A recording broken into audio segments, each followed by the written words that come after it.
Hello, welcome everyone. Native reviewers channel visit చేసినందుకు thanks.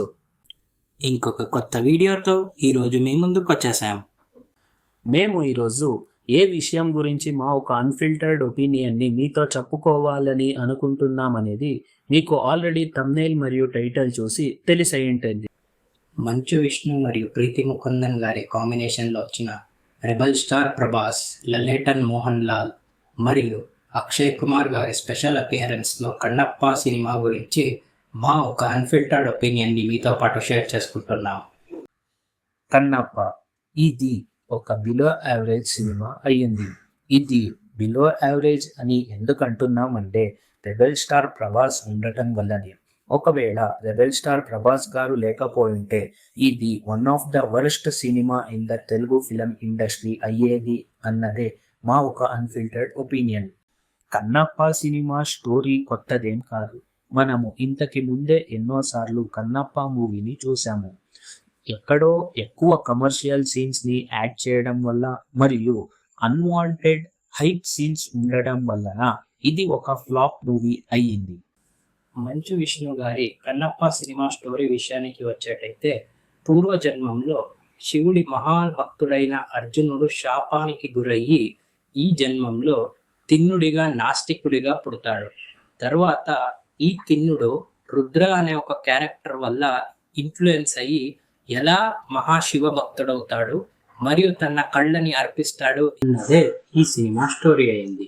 ఈ విషయం మీలో ఎంతమందికి తెలుసు? కన్నప్ప ఇదేం ఫస్ట్ టైం రిలీజ్ కాదు. ఇంతకి ముందు 5 టైమ్స్ రిలీజ్ అయ్యింది. ఫస్ట్ టైం తమిళ్లో 1938లో రిలీజ్ అయ్యింది. తర్వాత 1954లో డాక్టర్ రాజ్ కుమార్ గారు శాండల్వుడ్ నుంచి బైలింగ్వేల్ ఫిలిం తీశారు. తర్వాత హిందీలో 1955లో వచ్చింది. ఆ తరువాత మన తెలుగులోనే కృష్ణంరాజు గారు 1976లో భక్త కన్నప్ప అనే సినిమాని తీశారు. ఇదైన తర్వాత డాక్టర్ రాజ్ కుమార్ గారి కొడుకైన శివరాజ్ కుమార్ గారు 1988లో శివమెచ్చిద కన్నప్ప అనే సినిమాని తీశారు. ఇప్పుడు మన మంచు విష్ణు గారు అదే స్టోరీ బేసిస్ పైన కన్నప్ప అనే సినిమాని మళ్ళీ తీశారు. మంచు విష్ణు గారి కన్నప్ప సినిమా గురించి వచ్చేటైతే, సినిమా తిన్నడు అనే ఒక నాస్తిక క్యారెక్టర్తో స్టార్ట్ అవుతుంది. ఫస్ట్ హాఫ్ మొత్తం తిన్నడు అనే ఒక క్యారెక్టర్ ఎలా పెరిగాడు మరియు తన లవ్ స్టోరీ మరియు కొన్ని అన్వాంటెడ్ కమర్షియల్ ఎలిమెంట్స్తో నింపేశారు. అందుకే ఫస్ట్ హాఫ్ మొత్తం వేస్ట్ అని అనిపిస్తుంది. అవును, ఫస్ట్ హాఫ్ మొత్తం ఫ్లాట్ గానే సాగి ఇంటర్వెల్లో మోహన్ లాల్ గారి ఇంట్రొడక్షన్ అవుతుంది. అది ఎక్కడో హైప్ తీసుకురావచ్చు అన్న విష్ణు గారి క్యాల్కులేషన్ మిస్ అయింది. తర్వాత సెకండ్ హాఫ్ లో కూడాను కొన్ని అన్వాంటెడ్ కమర్షియల్ సీన్స్ వల్ల మరియు అన్వాంటెడ్ హైప్ హీరోకి ఇవ్వటంతో మళ్ళీ ఫ్లాట్ అవుతుంది. ఎప్పుడు ప్రభాస్ గారు స్క్రీన్ పైకి వస్తారో అప్పుడు రైజ్ అయ్యే ఫిలిం క్లైమాక్స్ వరకు బాగానే సాగుతుంది. ఈ సినిమా ఫస్ట్ హాఫ్ మరియు ప్రభాస్ గారి ఎంట్రీ వరకు ఎందుకు ఫ్లాట్గా ఉంటుంది మరియు బోరింగ్ అనిపిస్తుంది అన్నది మాకు అనిపించింది ఏంటంటే, ఈ సినిమా డైరెక్టర్ ముఖేష్ కుమార్ సింగ్ గారు ఒక సీరియల్ డైరెక్టర్ అయి ఉంటారు మరియు వాళ్ళు ఒక పెద్ద స్టార్ క్యాస్ట్ని యూటిలైజ్ చేయడంలో ఫెయిల్యూర్ అయ్యారు అన్నదే మా ఒక అన్ఫిల్టర్డ్ ఒపీనియన్. ఇంకా ఈ సినిమా ప్రొడక్షన్ వాల్యూస్ విషయానికి వచ్చేటైతే మంచు మోహన్ బాబు గారే ఈ సినిమాని ప్రొడ్యూస్ చేశారు. వాళ్ళు అన్ని ప్రమోషన్స్లోనూ 100+ క్రోర్స్ బడ్జెట్ వర్త్ సినిమా ఇది అని చెప్పారు. కానీ మాకు ఈ సినిమా అవుట్పుట్ చూసినప్పుడు అనిపించింది ఏంటి అంటే, ఇది ఎక్కడో 100+ క్రోర్స్ ఖర్చు చేశారా లేదా అన్నదే మా ఒక అన్ఫిల్టర్డ్ ఒపీనియన్. అవును, ఈ సినిమాలో మేజర్ పార్ట్ విఎఫ్ఎక్స్ అయి ఉంటుంది. ఈ విఎఫ్ఎక్స్లో ఎక్కడో 3 to 4 ప్లేసెస్ విఎఫ్ఎక్స్ని పట్టుకుని పూర్తి సినిమాని తీశారు. మరియు అందులో కూడా ఒక వార్ సీక్వెన్స్ విఎఫ్ఎక్స్ ఏముంటుంది, అది పూర్తి బ్లర్ అయిపోయి ఉంటుంది.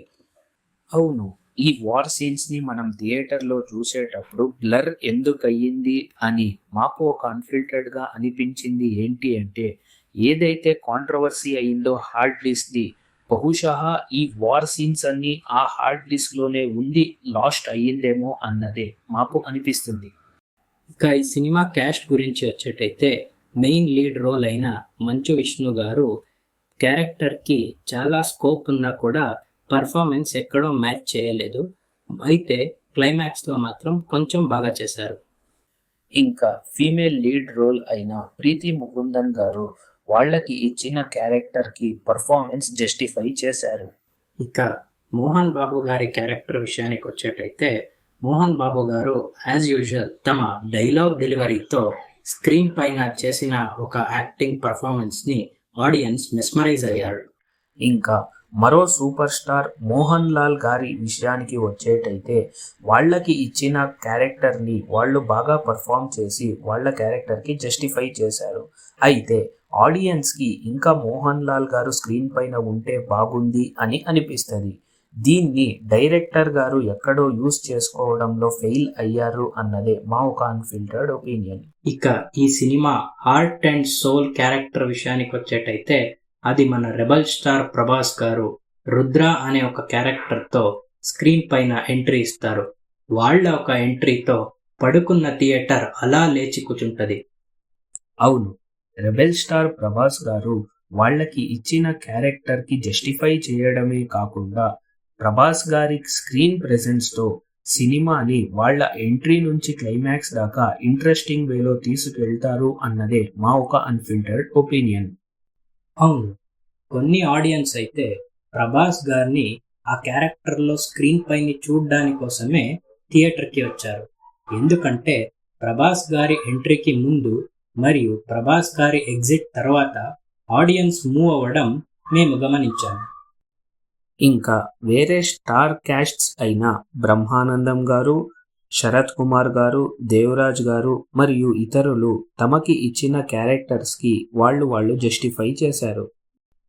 ఇక కన్నప్ప సినిమాలో శివ మరియు పార్వతీల అక్షయ్ కుమార్ మరియు కాజల్ అగర్వాల్ గారి క్యారెక్టర్ ఎక్కడో వర్కౌట్ అవ్వలేదు అన్నదే మా ఒక అన్ఫిల్టర్డ్ ఒపీనియన్.